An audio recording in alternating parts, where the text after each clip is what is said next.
Hello dear students, so welcome back बेटा। ये हमारा नेक्स्ट पार्ट रहने वाला है जुलाई 2024 करंट अफेयर का फॉर 2025-26 एग्जामिनेशन। ठीक, इसके अंदर हम बहुत इंपॉर्टेंट टॉपिक डिस्कस करने वाले हैं, दैट इज़ पॉलिसी, प्रोग्राम और स्कीम्स जो गवर्नमेंट ऑफ इंडिया और डिफरेंट डिफरेंट स्टेट्स ने लॉन्च करी हैं जुलाई 24 के अंदर। तो सबसे पहले बात करते हैं, वो है NQAS असेसमेंट। तो NQAS क्या है? National quality assurance standards. पहले तो आपको फुल फॉर्म भी पता होना चाहिए, पेपर में कभी पूछ लेता है इस तरह के क्वेश्चन। ठीक है, तो national quality assurance standard assessment जो है ये न्यूज़ में था। किसने इस असेसमेंट को जो है लॉन्च करा है? तो ministry of health and family welfare का ये जो है इस तरह का ये असेसमेंट है। देखो, दो तरह के असेसमेंट मेजरली स्टार्ट करा है ministry of health and family welfare ने। एक इसमें से है NQAS असेसमेंट, दूसरा जो है that is spot food licensing initiative. तो दोनों को हम देख लेते हैं। NQAS असेसमेंट जो है ये क्या बोलता है? ये असेसमेंट लॉन्च किया गया है किसके लिए? आयुष्मान आरोग्य मंदिर। तो आयुष्मान आरोग्य मंदिर के लिए इसको इनिशिएट किया गया है। इसका मेन उद्देश्य जो है वो है प्रमोट करना क्वालिटी हेल्थ केयर को। ठीक है, तो क्वालिटी हेल्थ केयर पब्लिक जो है उनको जो है मतलब लोगों को क्वालिटी हेल्थ केयर मिले, तो इसको प्रमोट करना काम है NQAS का। सिंपल इतना सा याद रख लो आप। किसका इनिशिएटिव है? ये मिनिस्ट्री ऑफ हेल्थ और फैमिली वेलफेयर का है। दूसरा मैंने आपको बोला था स्पॉट फूड लाइसेंसिंग इनिशिएटिव। ये फूड लाइसेंसिंग इनिशिएटिव रिगार्डिंग है फूड क्वालिटी के। तो मतलब फूड क्वालिटी जो है उसको रेगुलेट करना, उसकी सेफ्टी को इंश्योर करना, दैट्स इट, इतना ही याद रखना है। नेक्स्ट नेक्स्ट जो है संपूर्णता अभियान। तो व्हाट इज संपूर्णता अभियान? तो नीति आयोग के द्वारा लॉन्च किया गया है बेटा संपूर्णता अभियान को। ठीक है, यहाँ पे आप देख सकते हो कि इस अभियान को कब लॉन्च किया गया था। तो फ्रॉम आपका जुलाई 1 2024 से सितंबर 2024 तक ये आपका चला था। पीछे भी हमने आई थिंक इसको डिस्कस कर लिया है, फिर भी एक बार इसको देख लेते हैं। ठीक है, तो संपूर्णता अभियान का मेन जो फोकस है वो है कुछ 12 की सोशल इंडिकेटर्स हैं, 12 सोशल इंडिकेटर्स हैं जिनका 100% सेचुरेशन को अचीव करना इसके अंदर मकसद है। 12 जो की सोशल इंडिकेटर है जिसमें health, nutrition, agriculture, social development, education, इस तरह के कुछ इंपॉर्टेंट जो है हमारे पास क्या है इंडिकेटर्स, ऐसे 12 हैं। इनको 100% अचीव करना इसका मकसद है। तो नीति आयोग के द्वारा लॉन्च किया गया है संपूर्णता अभियान को। याद रखना फोकस क्या है। ठीक है, दैट्स इट। ओके, तो हमने देख लिया संपूर्णता अभियान कब से कब तक चलाया गया था। और ये जो संपूर्णता अभियान है ये मेजरली लॉन्च किया जाएगा एस्पिरेशनल डिस्ट्रिक्ट्स के अंदर और एस्पिरेशनल ब्लॉक्स के अंदर। तो 112 एस्पिरेशनल जो डिस्ट्रिक्ट हैं इंडिया के अंदर अभी प्रेजेंटली, तो उसके अंदर इसको लॉन्च किया जाएगा। नेक्स्ट हमारे पास जो नेक्स्ट मतलब इसमें न्यूज़ में है, दैट इज़ आपका एक पोर्टल जिसका नाम है प्रहारी। ये भी हम ऑलरेडी पीछे डिस्कस कर चुके हैं। प्रहारी जो पोर्टल है बेटा ये किसका है? NCPCR का है, national commission for protection of child right का जो है। आप मुझे कमेंट बॉक्स में बताओ जो है कब बना था NCPCR। मैंने पीछे करंट अफेयर में आपके साथ डिस्कस करा है, आपको आना चाहिए। तो NCPCR जो बच्चा रेगुलरली देख रहा होगा उसको डेफिनेटली ये चीज़ें आएंगी। इस करंट अफेयर के अंदर अगेन मैं आपको बता दूं कि मैं यहाँ पर बहुत सारे अलग अलग मैगज़ीन का कंपाइलेशन, जो बहुत इंपॉर्टेंट चीज़ें हैं, साथ ही में सिर्फ वो कंपाइलेशन जो उन्होंने जो मैगज़ीन के अंदर है वही नहीं है, बहुत सारे फॉरवर्ड और बैकवर्ड लिंकेज करके जो इम्पॉर्टेंट उससे रिलेटेड टॉपिक्स बनते हैं और आपको पता होने चाहिए, वो इसके अंदर आपको देखने को मिलेंगे। ठीक है, तो NCPCR जो है नेशनल कमीशन फॉर आपका प्रोटेक्शन ऑफ चाइल्ड राइट, इसका ये इनिशिएटिव है, इसने लॉन्च करा है ये पोर्टल, दैट इज़ प्रहारी। क्यों लॉन्च करा है बेटा? इसमें अवेयरनेस को जगाना है। जो ड्रग अब्यूज़ हो रहा है किसका? स्कूल के बच्चों का। तो ड्रग एंड जो आपका सब्सटेंसिव इस तरह के कुछ अब्यूज़ हैं स्कूल के बच्चों के, उनको जो है उससे प्रोटेक्ट करने के लिए ये हमने स्टार्ट करा है प्रोजेक्ट प्रहारी। ठीक है, किसका है याद रखना? NCPCR का है। ठीक है, इसी में एक और चीज़ एक्स्ट्रा देख लो, international day against drug abuse and आपका इलिसिट ट्रैफिकिंग जो है ये मनाया जाता है 26 जून को, ये भी आपको पता होना चाहिए। नेक्स्ट प्रोजेक्ट जो है वो है आपका पंचाथुरुथु। सो ये जो पंचाथुरुथु है, अगेन ये भी हमने पीछे पढ़ लिया है, रिवीजन हो रहा है, यहाँ सारे प्रोग्राम पॉलिसी एक साथ मैंने ऐड कर दिए। तो हमने देखा था कि केरला गवर्नमेंट ने ये पंचाथुरुथु इनिशिएटिव स्टार्ट करा है, जिसका मेन मकसद है क्या? मेन मकसद है नेट ज़ीरो कार्बन टारगेट जो है स्टेट का, उसको अचीव करना। दैट मीन्स इसमें होगा क्या, इसमें मैन मेड जो है कुछ फॉरेस्ट, कुछ ग्रीन कवर जो है डेवलप किए जाएंगे लोगों की हेल्प से। मनरेगा जो स्कीम है उसके तहत पंचायत भी उसमें जो है अपना पार्टिसिपेट करेगी, लोकल गवर्नमेंट। तो ये कुछ आर्टिफिशियल मतलब बनाए जाएंगे फॉरेस्ट और green cover to achieve net zero carbon. ठीक है, तो इसको बोलते हैं पंचाथुरुथु इनिशिएटिव। किसका है? केरला गवर्नमेंट का है। Okay, that's it. Next topic पे आते हैं। नेक्स्ट एक प्रोग्राम है जिसका नाम है वाइब्रेंट विलेज। तो वाइब्रेंट विलेज जो है ये बहुत पुराना इनिशिएटिव है गवर्नमेंट का। ये रिसेंटली अभी जो है अरुणाचल प्रदेश के अंदर कुछ नए विलेजेस जो हैं बनाए जा रहे हैं इसी इनिशिएटिव के अंदर। ठीक है, तो ये कहाँ बनाए जा रहे हैं? ये आपका लाइन ऑफ जो एक्चुअल कंट्रोल है विद आपका किसके साथ? चाइना के साथ। तो उसके बॉर्डर पे जो है अरुणाचल प्रदेश के अंदर कुछ ऐसे विलेजेस, वाइब्रेंट विलेजेस को बनाया जा रहा है। अच्छा, अब बात करें वाइब्रेंट विलेजेस की, तो ये स्कीम कब का है, कैसा है, नेचर क्या है? तो 2023 के अंदर इस स्कीम को लॉन्च किया गया था, याद रखना, वाइब्रेंट विलेज को। नेक्स्ट इंपॉर्टेंट थिंग इज कि ये सेंट्रल स्पॉन्सर्ड स्कीम है। अच्छा देखो, दो तरह की स्कीम्स होती हैं, one is central sector scheme and other one is central sponsored scheme. ये जो सेंट्रल सेक्टर स्कीम होती है बेटा, उसमें 100% फंडिंग जो है वो सेंट्रल गवर्नमेंट से आता है। जो सेंट्रल स्पॉन्सर्ड स्कीम होती है उसमें जो स्पॉन्सरशिप की जाती है कुछ परसेंट की सेंट्रल गवर्नमेंट के द्वारा, कुछ परसेंट जो है वो स्टेट गवर्नमेंट को देना होता है जहाँ पे वो प्रोग्राम चल रहा है।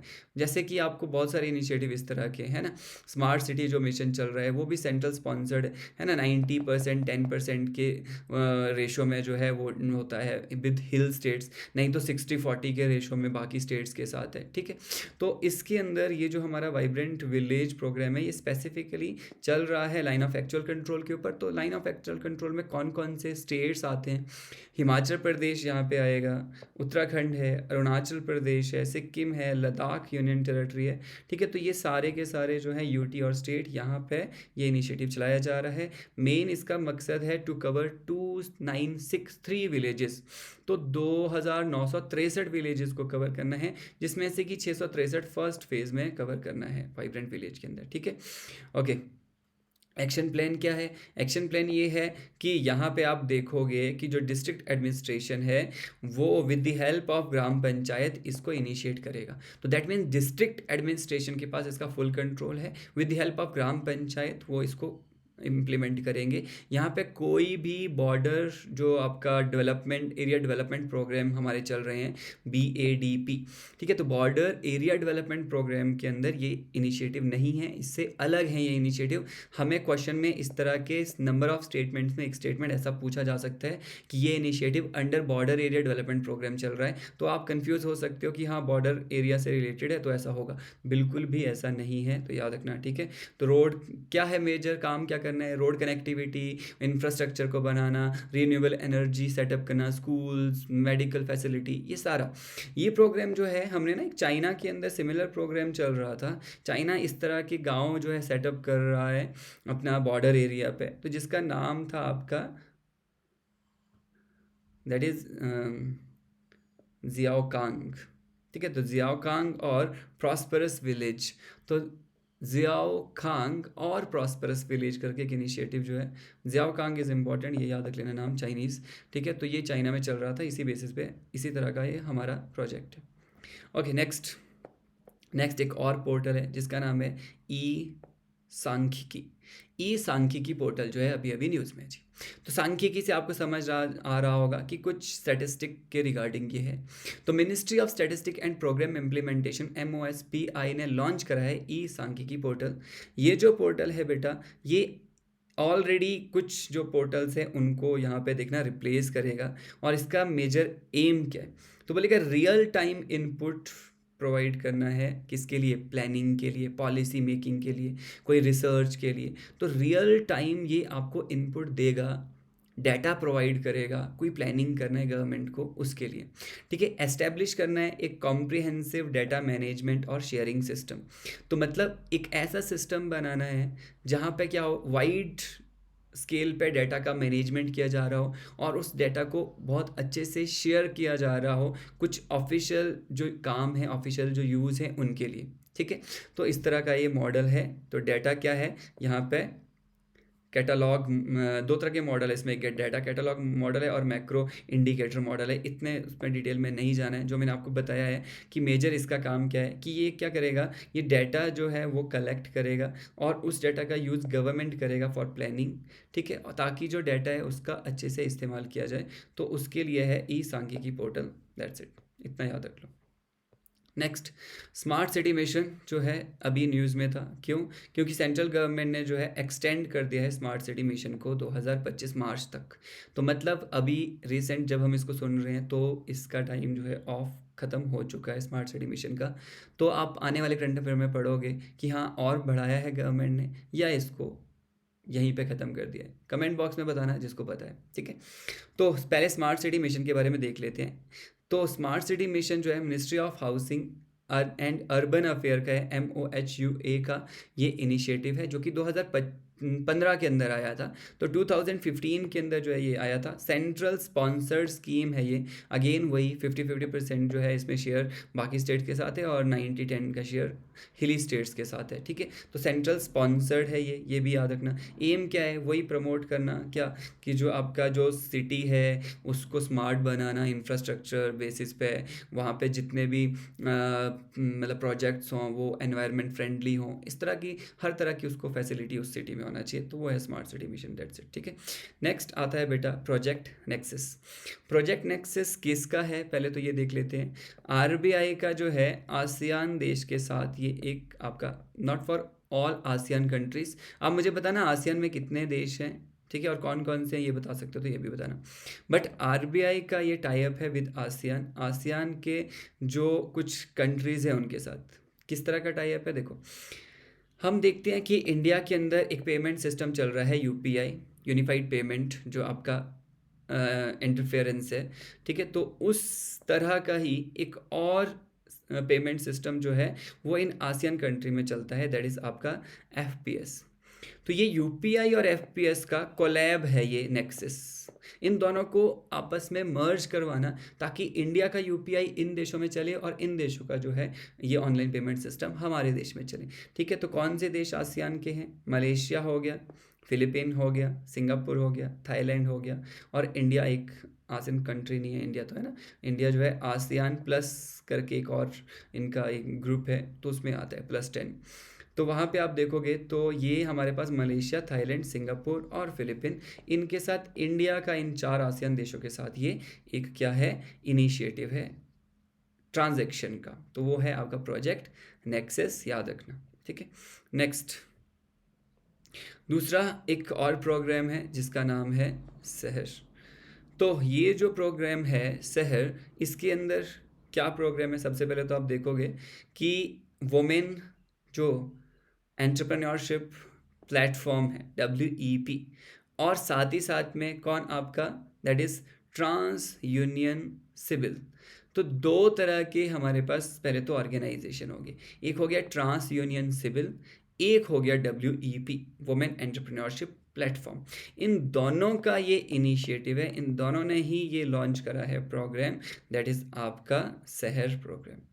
अब ये शहर प्रोग्राम के बारे में अगर आप देखोगे यहाँ पे, ठीक है, तो ये जो है आपका इस प्रोग्राम के अंदर क्या है कि जो वुमेन एंटरप्रेन्योर हैं तो उनको बेटा इस चीज़ का नॉलेज और इस चीज़ के बारे में अवेयर करवाना कि वो कैसे जो है क्रेडिट जो फैसिलिटीज़ होती हैं तो उसको कैसे अवेल कर सकते हैं अपने बिजनेस को और बढ़ाने के लिए, कैसे क्रेडिट फैसिलिटी को जो है यूज़ कर सकते हैं। तो that means credit related education ये प्रोग्राम है, याद रखना। शहर प्रोग्राम इज़ रिलेटेड किसका, क्रेडिट एजुकेशन प्रोग्राम है, किसके लिए? वुमेन एंटरप्रेन्योरशिप को एम्पावर करने के लिए, ठीक है। और ये जो हमारे पास है आपका ट्रांस यूनियन सिविल लिमिटेड, ये क्या काम करता है? ये सिविल मेंटेन करता है। सिविल पता होगा ना, कोई किसी से कहीं से उधार ले रहा है बैंक से, तो वो किस तरह का उसको मेंटेन कर रहा है, उसको रिटर्न कर रहा है, नहीं कर रहा है, तो उस चीज़ को ये मेंटेन करता है आपका TransUnion CIBIL limited India के अंदर, ठीक है। तो बस इतना से याद रखो कि प्रोजेक्ट जो शहर है प्रोग्राम है वो किसके रिगार्डिंग है, ठीक है, और किसका इनिशिएटिव है। नेक्स्ट हमारे पास है प्रोजेक्ट परी। तो प्रोजेक्ट परी जो है मिनिस्ट्री ऑफ कल्चर ऑफ का इनिशिएटिव है। क्या है पहले इसको समझ लेते हैं सिंपल। तो प्रोजेक्ट परी जो है, जिसका फुल फॉर्म है पब्लिक आर्ट ऑफ इंडिया, ठीक है, वो पापा की परी वाला नहीं, पब्लिक आर्ट ऑफ इंडिया इसका फुल फॉर्म है। अब यहाँ पे मिनिस्ट्री ऑफ कल्चर का ये इनिशिएटिव है बेटा। इसमें होगा क्या कि जितने भी आर्टिजन्स हैं या आर्टिस्ट हैं इंडिया के अंदर, उन सबको बुलाया जाएगा। लगभग बोलता है ओवर 150 जो है विजुअल आर्टिस्ट और बाकी कोई बहुत सारे आर्टिस्ट को बुलाया जाएगा। जब भी कोई इंडिया के अंदर कुछ इम्पॉर्टेंट कैपिटल के अंदर कोई प्रोग्राम होगा, कोई भी बाहर से बुलाया है किसी देश को, या कोई भी किसी भी तरह का प्रोग्राम है, तो ये ब्यूटिफिकेशन का काम करेंगे वहाँ पे कैपिटल के अंदर, ठीक है। तो उस प्रोजेक्ट को, उस ब्यूटिफिकेशन के प्रोजेक्ट को कहा गया है प्रोजेक्ट परी, ठीक है। तो इतना सा बस इसको याद रख लो।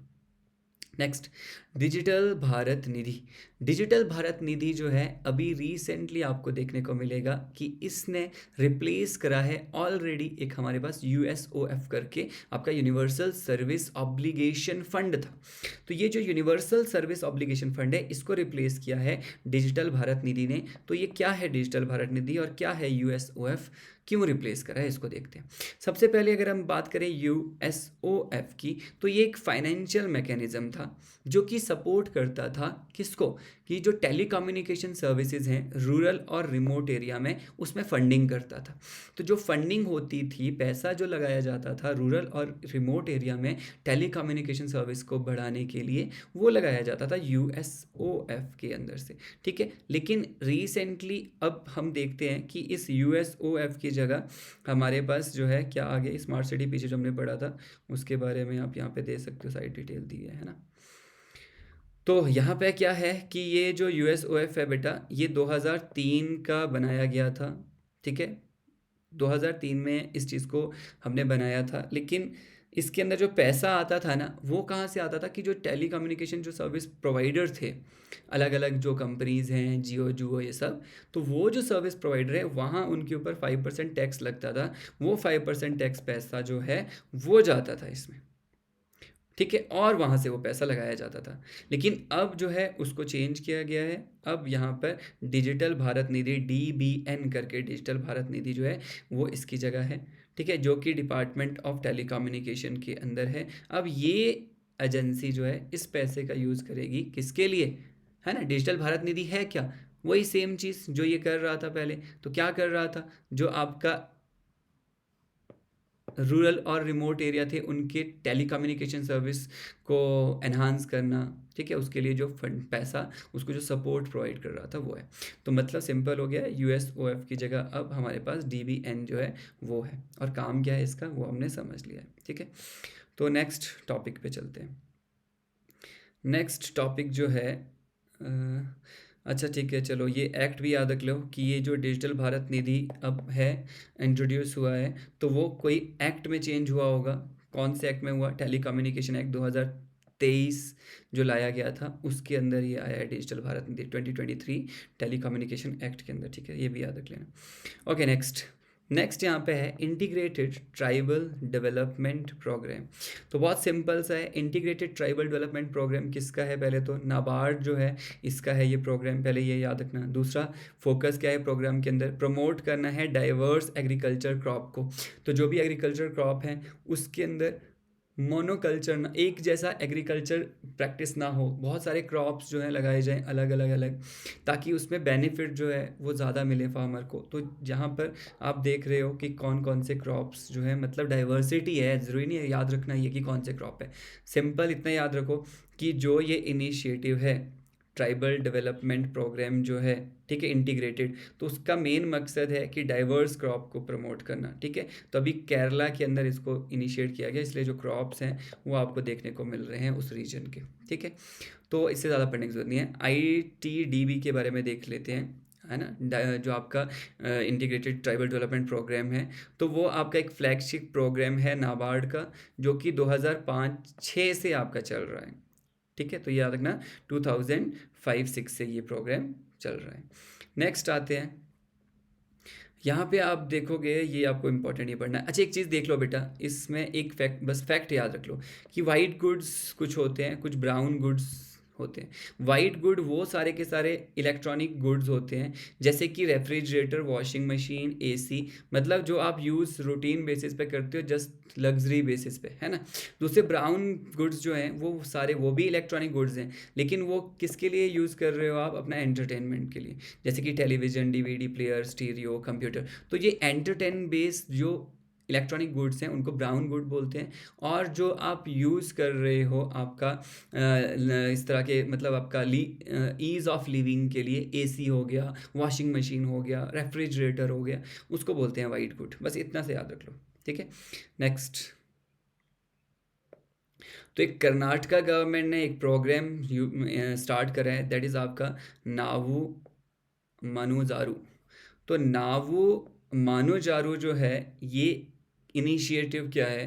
तो यहाँ पे आप देखोगे कि ये एक इनिशिएटिव है दैट बोलता है inculcate social harmony and constitutional value among the childrens. मतलब कैसे संविधान के जो आपके आइडियाज़ हैं, वैल्यूज़ हैं, उनको बच्चों में डाला जाए और सोशल कुछ वैल्यूज़ को बच्चों में डाला जाए। इस तरह का ये एक इनिशिएटिव है कर्नाटका गवर्नमेंट का, दैट इज़ नावू मनुजरू, ठीक है। तो नावू मनुजरू याद रख लेना, किस स्टेट गवर्नमेंट का इनिशिएटिव और क्या इनिशिएटिव है। बहुत ज़्यादा कुछ पढ़ने की ज़रूरत नहीं। नेक्स्ट, नेक्स्ट हमारे पास एक है MRA। तो व्हाट इज़ MRA? MRA है म्यूचुअल रिकॉग्निशन एग्रीमेंट। तो एक म्यूचुअल रिकॉग्निशन एग्रीमेंट है, मतलब म्यूचुअल बेसिस पे दो देशों ने कुछ एग्रीमेंट करा है दोनों के आपसी सहमति से, that is mutual recognition agreement. किसके साथ हुआ है? इंडिया का ताइवान के साथ हुआ है। तो यहाँ दिख रहा है ताइवान, इंडिया और ताइवान का हुआ है। तो रिसेंटली ये किस चीज़ के लिए हुआ है वो देख लेते हैं। तो यहाँ पे आप देखोगे कि पहला ऐसा बायलैटरल एग्रीमेंट हुआ है जो ऑर्गेनिक प्रोडक्ट के रिगार्डिंग हुआ है बिटवीन इंडिया एंड ताइवान। मतलब इंडिया का जो ऑर्गेनिक प्रोडक्ट है वो ताइवान में बेचा जा सकता है विद किसके? प्रॉपर इंडियन ऑर्गेनिक जो लोगो है उसके साथ। तो ताइवान के अंदर हम अपने ऑर्गेनिक प्रोडक्ट को बेच सकते हैं विद आवर लोगो। तो ये हमारा दोनों के बीच के एक म्यूचुअल क्या हुआ है? एग्रीमेंट हुआ है, बस, ठीक है। नेक्स्ट, कोलंबो सिक्योरिटी कॉन्क्लेव, एक और न्यूज़ में था initiative programme CSC, Colombo security conclave जो है, ये आप देखोगे कि क्यों न्यूज़ में है कि बांग्लादेश इसका एक और मेंबर बना है। अगर हम पहले देखते हैं बेटा, तो यहाँ पे सिर्फ 4 इसके जो हैं मेजर आपको देखने को मिलते हैं मेंबर्स।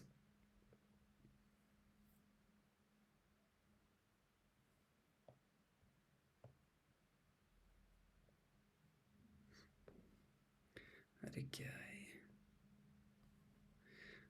चलो कोई बात नहीं, इसको ऐसे ही रहने दो। देखो, तो यहाँ पे हम देख रहे हैं कि अलग अलग फ्लैग्स अब 5 हैं। पहले इसमें मेंबर 4 थे, अब हो गए हैं कितने?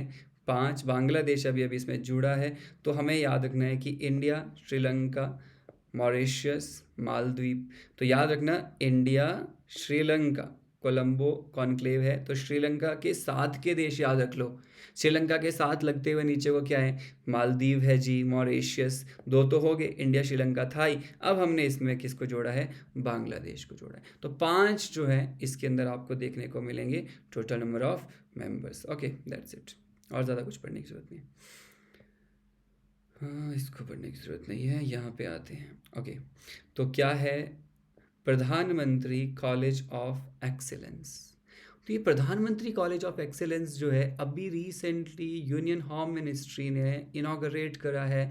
ये prime minister college of excellence Indore Madhya Pradesh के अंदर। तो याद रखना, इंदौर में मध्य प्रदेश के अंदर आपको देखने को मिलेगा पीएम कॉलेज ऑफ एक्सीलेंस जो है होम मिनिस्ट्री ने ये स्टार्ट करा है जी।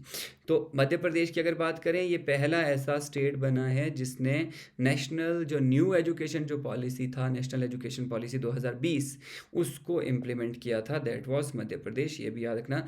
ये है पीएम श्री स्कूल। आगे हम एक और स्कीम पढ़ने वाले हैं। This is PM Shri school. PM Shri school जो है एक क्या है, सेंट्रल एजुकेशन जो मिनिस्टर है उसने रीसेंट आप देखोगे क्या किया है, फंडिंग बंद की है 3 स्टेट को अंडर सेंट्रल फ्लैगशिप स्कीम जो है SSA, समग्र शिक्षा अभियान। तो ये समग्र शिक्षा अभियान के अंदर 3 राज्यों को जो फंडिंग थी उसको रोक दिया था।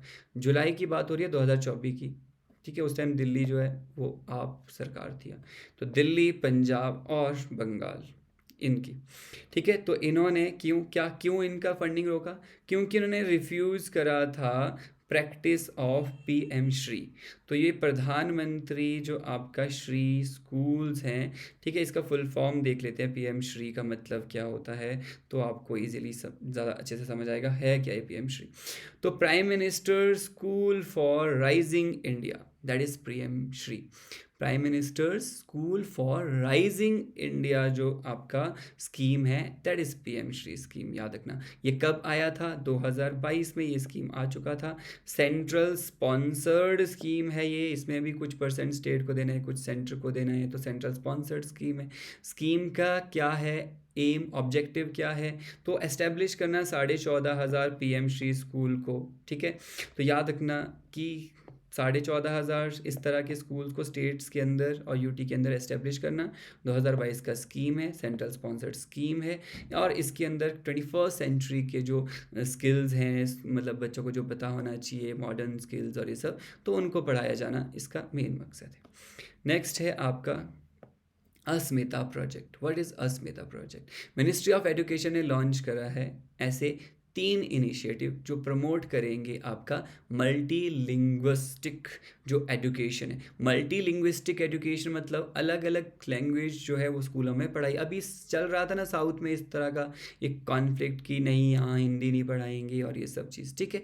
तो वो ये जो है अस्मिता प्रोजेक्ट ये उसी पे काम करता है कि जो हमारा जो एजुकेशन है, न्यू एजुकेशन पॉलिसी ये बोलता है, तो उसके अंदर जो आपका मल्टी लैंग्वेजेस हैं वो बच्चों को पढ़ाई जानी चाहिए। तो उसके लिए ये काम करता है। एम क्या है? To enhance learning and usage of mother tongue and regional language in higher education. Mother tongue और रीजनल जो लैंग्वेज है उसको हायर एजुकेशन के अंदर जो है यूज़ करना वो है। अस्मिता जो है एक कोलैबोरेशन एफर्ट है। किस किस का कोलैबोरेशन है? यूजीसी, ठीक है, यूनिवर्सिटी ग्रांट कमीशन का, विद किसके? दैट इज़ आपका भारतीय भाषा समिति के साथ। तो भारतीय भाषा समिति और यूजीसी का एक कोलैबोरेशन है बेटा अस्मिता, याद रखना। इसका मकसद है प्रोड्यूस करना 22,000 कुछ किताबें जो कि 22 अलग अलग जो कॉन्स्टिट्यूशनल जो लैंग्वेजेस हैं उनके ऊपर लिखी गई, ठीक है। देन आता है यू विन पोर्टल।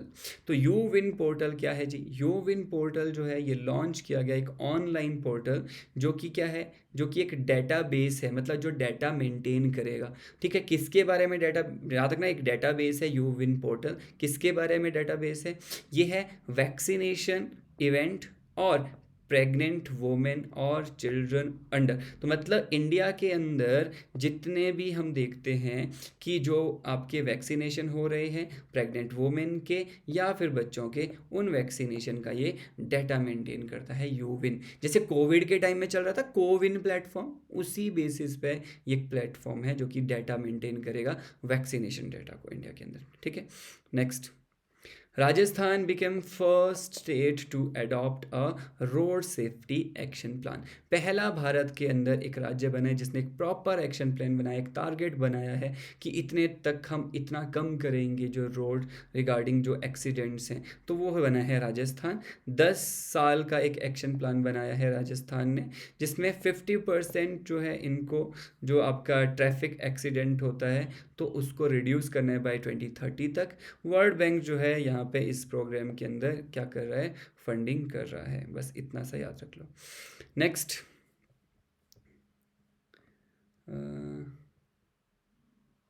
चलो ठीक है याद, ये भी देख ही लेते हैं।